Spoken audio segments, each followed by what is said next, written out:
पापा जो हैं वो पेशे से किसान हैं और मम्मी जो है वो आंगनवाड़ी सेविका है कि सर वहाँ ज़्यादा एजुकेशन को उतना वैल्यू नहीं दिया जाता, ना ही स्कूल अच्छा है।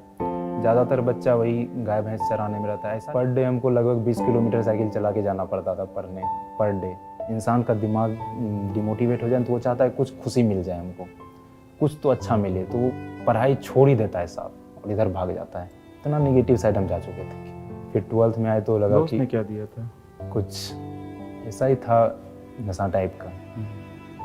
तो यही लड़कों की प्रॉब्लम ही यही है, वो अपने दिल की बात जल्दी बता नहीं पाते, इमोशन बता नहीं पाते। लगभग 8 9 10 महीना सिर्फ उसी रूम में पैक रहना, किसी से कोई इंटरेक्शन नहीं, तो बहुत डिप्रेस हो चुके।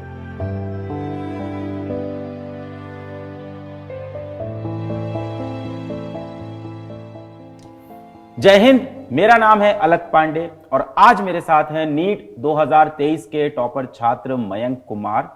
मयंक एम्स पटना में एडमिशन ले चुके हैं, जो कि बहुत ही गर्व की बात है।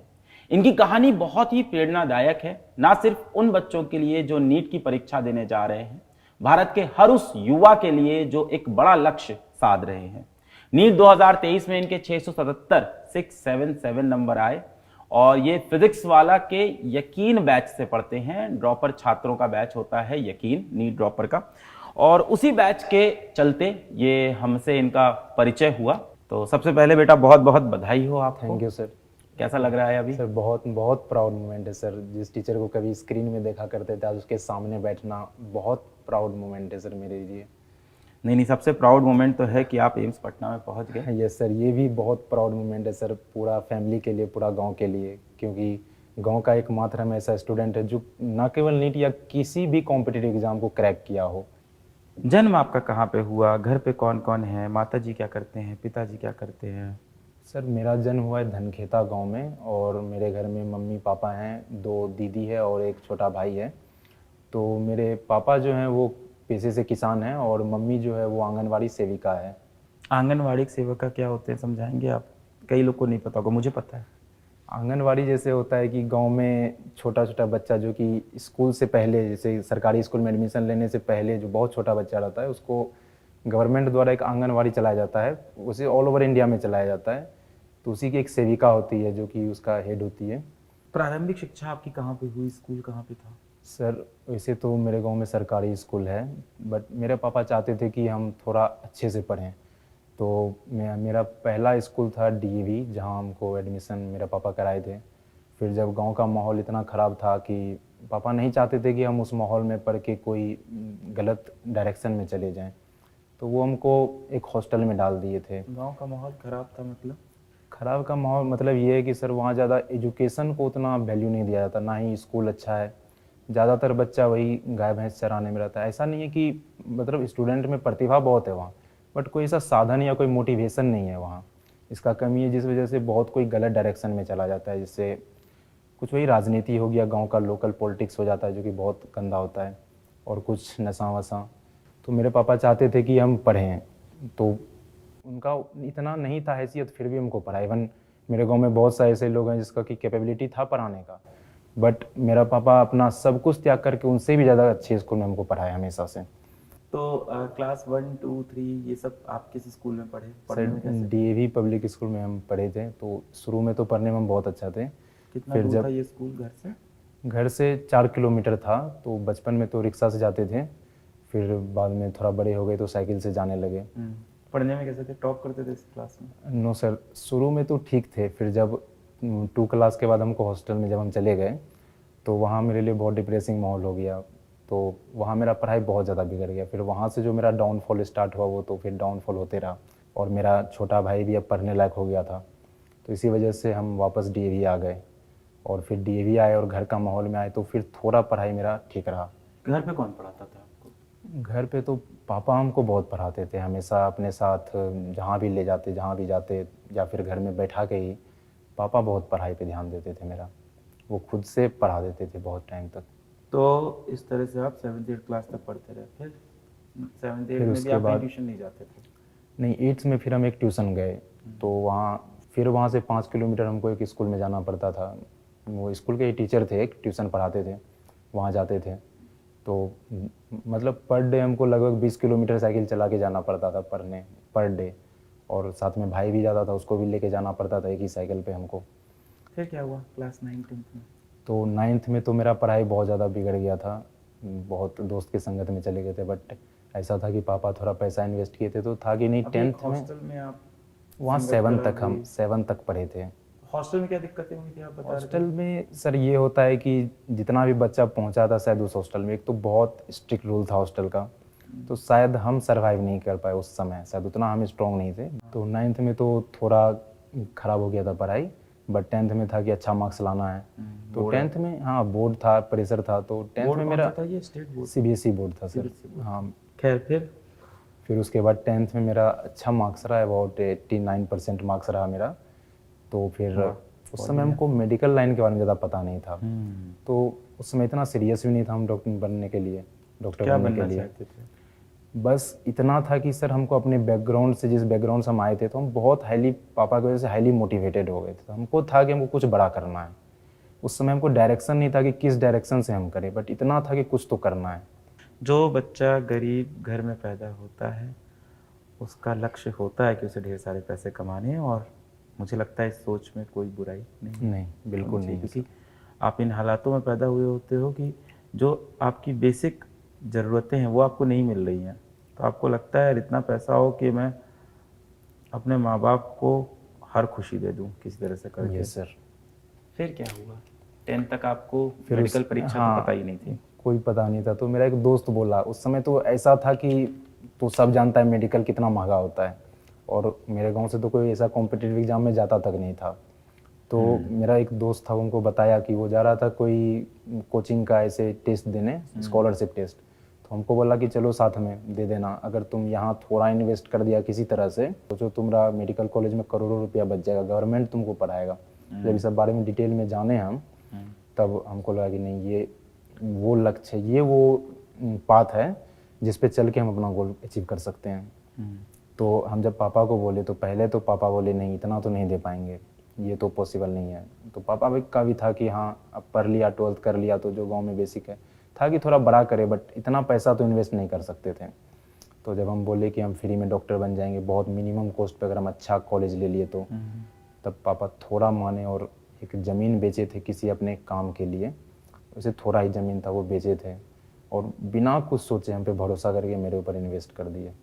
घर में किसके क्लोज हो सबसे ज़्यादा? हम अभी भी सर उतना ज़्यादा फैमिली से खुल के नहीं कर पाते, ये मेरा बहुत बड़ा नेगेटिव पॉइंट है ये शायद। सारे लड़कों का होता है। Yes sir. लड़के ऐसे ही Of course, होते हैं, ऐसे ही। अपने घर वालों से बात ही नहीं कर पाते हैं। हम आज भी बहुत सारा ऐसा इमोशनल बात है जो हम यहाँ बोलेंगे, बट मेरे फैमिली में किसी को नहीं पता है। बिल्कुल, अगर उनको आप पता भी चलेगा तो हमेशा यहाँ देखो, जो माता होती है, मम्मी होती है घर की, और अगर आपकी कोई बहन है तो मम्मी और बहन का बॉन्ड बड़ा स्ट्रांग दिखता है। हाँ, दोनों हमेशा बिल्कुल। साथ में रहेंगे, साथ में घूमेंगे, साथ में सोते हैं, उन लोग हमेशा साथ में किचन में खाना बना रहे हैं, साथ में सारे काम। और अगर घर में बेटा है तो वो एकदम दूर रहता है माँ और बहन से। और धीमे धीमे ऐसा आपके अंदर भी आता है, यार ऐसा क्या है कि मैं भी तो माँ से प्यार करता हूँ, मैं क्यों नहीं साथ। कोशिश भी करते हैं, 10-15 मिनट बाद भी करते हैं, फिर हो नहीं पाती है, फिर दूर हो जाते हैं। पर कोशिश करते रहना चाहिए, यही लगता है।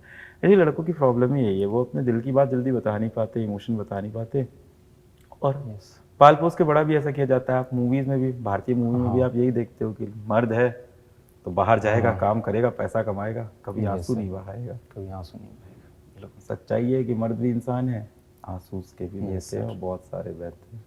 अभी आप देखो जो मूवमेंट चलता है फेमिनिस्ट का, या कुछ औरतें ऐसा, कई बार मैंने देखा है कुछ फीमेल्स ऐसी हैं, कई जगह मैंने अपने फ्रेंड सर्कल में देखा, कई बार आप देखो ऑफिस में देखो, फ्रेंड सर्कल में देखो, कुछ महिलाएं होती हैं जो बोलती हैं सारे मर्द खराब है और मर्दों के अंदर ये दिक्कत है। हो सकता है उनकी बात सही हो, क्योंकि उनके जीवन के एक्सपीरियंस उनको ऐसे मर्द मिले, हम तो सर फेस भी किए ये फेस, है ना। बिल्कुल। और इस चक्कर में क्या होता है कि पूरा एक मर्द कम्युनिटी बदनाम हो गई है। Yes sir. कहानी आगे सुनते हैं आपकी। मैं तो फिर पटना गए, वहाँ एडमिशन लिए उस इंस्टीट्यूट में। हाँ, वो ज़मीन बिक गया था, तो वहाँ हम एडमिशन लिए। तब तक बहन की शादी हो चुकी थी? नो सर, नहीं हुई थी। और अभी कहीं ना बहन की कहीं शादी भी करनी है, और कहीं अभी हो गई है, बट यानी उस हाँ उस वक्त से। और वो ज़मीन का कहीं पैसा ना आप पे लग कहीं गया। और कहीं ना कहीं वो ज़मीन इसीलिए बेचा गया था कि दीदी का शादी हो, और वो पैसा पापा हमको दे दिए। तो वो एक जो प्रेशर था मेरे ऊपर, और ऐसा था कि कुछ तो बड़ा करना है, अब जा रहे हैं तो, और मोटिवेटेड तो बहुत ज़्यादा थे। तो फिर वहाँ जाके हम एडमिशन ले लिए। ये फिर वहाँ साल है साल है ये 2018, उस समय बोर्ड एग्ज़ाम देने के बाद फिर वहाँ गए। तो इंस्टीट्यूट में जब बैठे तो वहाँ बहुत सारा टॉपर्स आया हुआ था। आईसीएसई बोर्ड सबका बच्चा था जो कि ऑलरेडी बहुत 11-12 का सिलेबस पहले से कवर करके रहता है। और मेरा था कि हम बोर्ड तक, और बहुत सारा ऐसा बच्चा मेरे भी स्कूल में था जो टॉपर्स था। वो क्या था कि नीट जेई का तैयारी वो लगभग 9 क्लास से स्टार्ट कर देता था, 9 से कुछ कुछ पढ़ने लगता था एक्स्ट्रा। और हमेशा थे कि बस हमको हाँ बोर्ड निकालना है। और हम मस्ती बहुत करते थे, खेलना कूदना उस समय। इवन 10th में भी हर इवेंट में जो स्पोर्ट होता था स्कूल में, 15 अगस्त में परेड होता था, तो कोई भी पढ़ने वाला बच्चा इससे बहुत दूर रहता था। लेकिन मेरा था कि नहीं, ये भी एक लाइफ है, इससे भी बहुत कुछ सीखने को मिलता है। तो स्पोर्ट में भी हमेशा एक्टिव रहे और पढ़ाई को भी 10th तक तो मेंटेन किए। जब पटना गए, जब बहुत सारा बच्चा आया जो कि बहुत टॉपर था अलग अलग जगह से, वहाँ जब फेस किए वो लोग को, तो जब पहला मॉक टेस्ट हुआ था, मेरा फिजिक्स में निगेटिव मार्क्स, केमिस्ट्री में निगेटिव मार्क्स, बायो में बस कुछ मार्क्स आया था, बहुत कम। और वो जब मैसेज डायरेक्ट मेरे पापा को गया, इतना निगेटिव मार्क्स, तो पहले तो हमको लगा कि चलो पहला बार है, फर्स्ट है, कोई दिक्कत नहीं, सेकंड टेस्ट में और मेहनत करेंगे। हॉस्टल में रहते होगे वहाँ? नो सर, अफोर्ड नहीं कर सकते। तो कहाँ रहते थे? हम एक रूम में रहते थे लेके, अच्छा। खाना खुद बनाते थे वहाँ पे। तो हमको लगा सेकंड में कर लेंगे। तो पहला बार तो एक था कि नया नया पटना गए थे तो थोड़ा एक्साइटमेंट रहा था, घूमना, नया नया जगह एक्सप्लोर करना, दोस्त के साथ घूमना। तो फिर सेकंड बार से सब कुछ बंद किए, खुद से बहुत ज़्यादा पढ़ने लगे। और अगला बार फिर से वही हुआ, फिर से नेगेटिव मार्क्स, और ये कंटिन्यू होते रह गया। इस चक्कर में डिमोटिवेट होते गए। तो कुछ गलत दोस्त के संगत में आ गए फिर कि ये ले लो डिप्रेशन कम हो जाएगा, इस टाइप से। तो 12th में? 11th में ही पटना में ऐसा आम बात था स्टूडेंट के बीच में, वहाँ बहुत स्टूडेंट जाते हैं और वहाँ आम बात है, कॉमन बात है। तो थोड़ा नेगेटिव साइड हम गए और जाते चले गए। और उस समय नया नया पटना जाना, तो कुछ फ्रेंड बनी। और मेरा ऐसा था कि अब पढ़ाई नहीं हो रहा था तो और ज़्यादा डिमोटिवेट हो गए। एक होता है ना कि अगर बहुत ज़्यादा इंसान का दिमाग डिमोटिवेट हो जाए तो वो चाहता है कुछ खुशी मिल जाए हमको, कुछ तो अच्छा मिले, तो वो पढ़ाई छोड़ ही देता है साथ और इधर भाग जाता है। इतना नेगेटिव साइड हम जा चुके थे। तो ये कुछ ऐसा फेज था जो कि और मेरा रिजल्ट ख़राब होते रहा।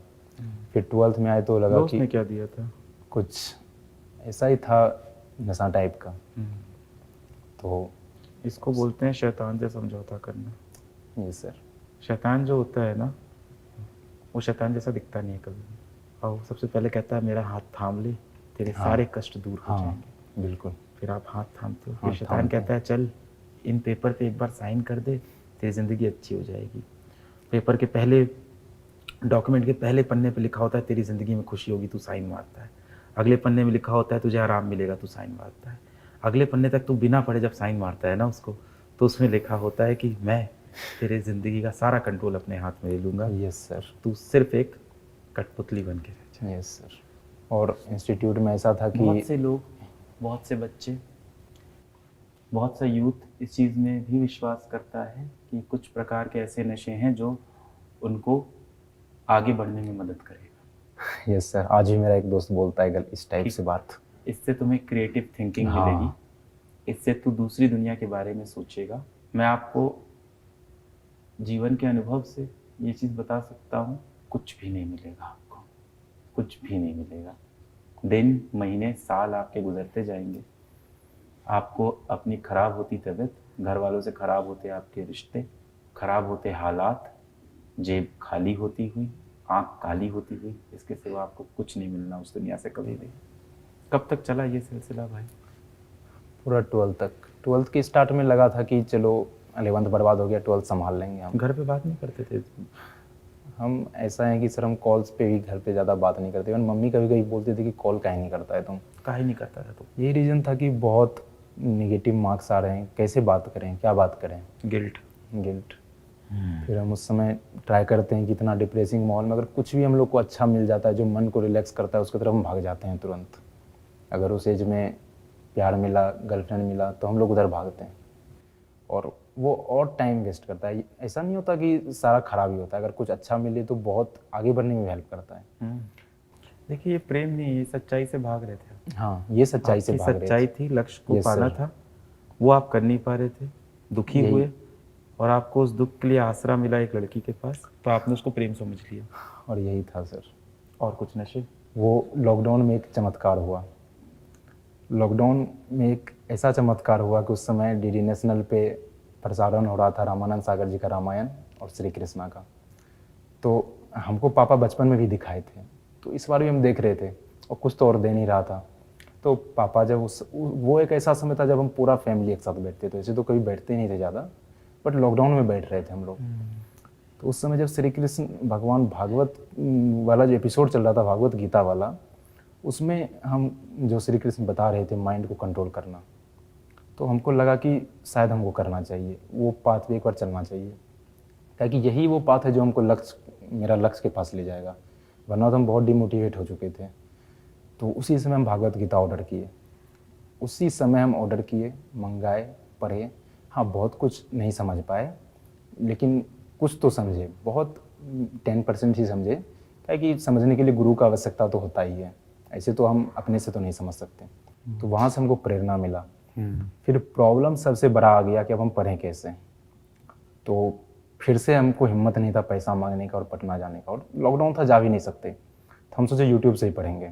आपको तो हर बच्चा जानता था इंस्टीट्यूट में, क्योंकि वहाँ के इवन हर इंस्टीट्यूट के फिजिक्स के टीचर बोलते ही हैं कि अगर तुम मोबाइल में कुछ ऐसा वीडियो देख रहे हो तो इससे अच्छा एक अलग सर हैं। जो मेरे टीचर ऐसे ही सेम डायलॉग बोले थे कि दिन भर जो मोबाइल में से लगा रहता है, इससे अच्छा एक अलग सर हैं, पढ़ो जाके, कुछ तो पढ़ लो।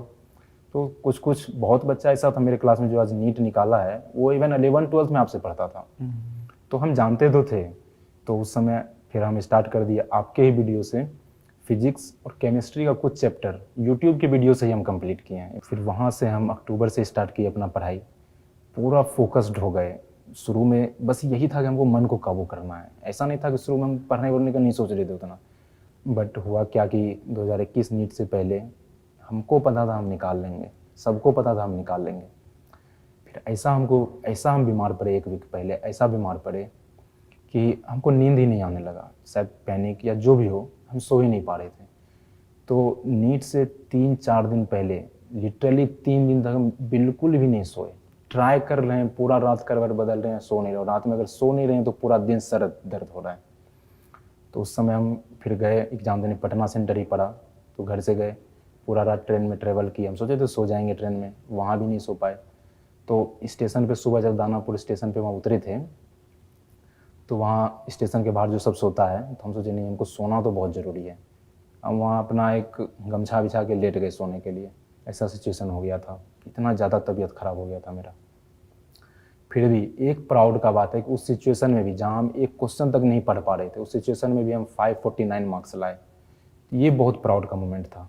फिर 2022 आ गए। 2022 का नीट का हमको प्रिपरेशन करना था, तो फिर से हम लग गए। पर 2022 में भी किए, बट क्योंकि इसमें तो पहले से बहुत कोर्स कंप्लीट था मेरा, हमको बस रिवीजन और क्वेश्चन करना था, टेस्ट देना था। तो इस बार भी 573 मार्क्स रह गया। फिर आया 2022 का, नहीं निकला। अब जैसे ही नहीं निकला, घर का सिचुएशन बहुत ख़राब हो रहा था।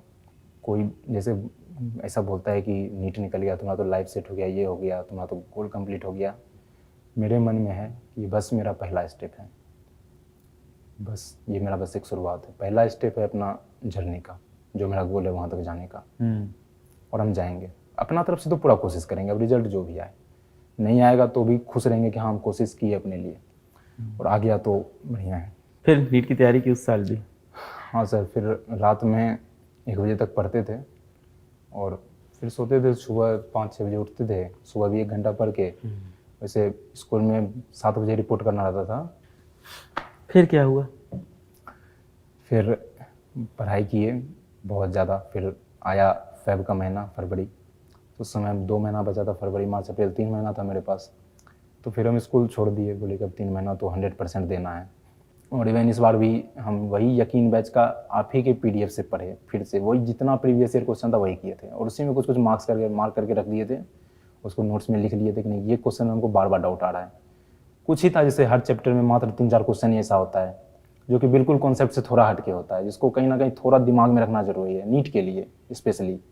कई बार हमें लगता है कि जो बड़े लक्ष्य हमने साधे हैं, उनको पाने के लिए हम जीवन में चाहे जो भी खो दें कोई फ़र्क नहीं पड़ता, हम कितने ही कठोर बन जाएं कोई फ़र्क नहीं पड़ता, हमारे शरीर का हमारे मस्तिष्क का कितना नुकसान हो, कुछ भी कर जाएं, पर इस पूरे प्रोसेस में आप बहुत कुछ खोते हो। खैर फिर नीट का रिजल्ट आया, और इस बार नीट का रिजल्ट आया 677 मार्क्स, गांव में पहला डॉक्टर, और सच में पापा बहुत प्राउड। अब हर कोई पापा को रिस्पेक्ट, और अभी तो बहुत बाकी। धन्यवाद पूरा वीडियो देखने के लिए। अगली बार फिर आएंगे एक और कहानी लेके। जय हिंद।